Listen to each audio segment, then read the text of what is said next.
ফুলাদার এখন জমি স্কুলে পাঠাইছিলাম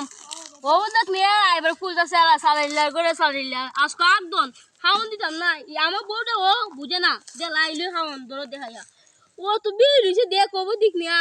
না ফুলের সাথে আড্ডা মারতেছে বেয়ালই জানে আমি আর পারতাম না। আল্লাহ ও তো চাইরা পুরা রুইদের মাঝে কাম করতেছে কেটে রে দাঁড়ে গিয়ে বিজিটা শিল্পী পাগল জন্য তুমি তোমার রুইদের মাঝে ইতে গেলে আমার কাছে তোমার বলা হই আমার দুঃখের খবর জীবনে সুখ হইতো না ভাই আচ্ছা একদম আমার দেন দাদা হয়ে গেছে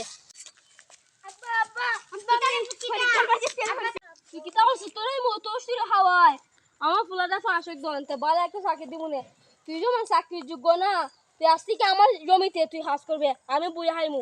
তুই আজ থেকে আমার জমিতে তুই হাস করবে। আব্বা তুমি যেটা হয়েছ তুমি আমার মাফ করে দাও আব্বা আমি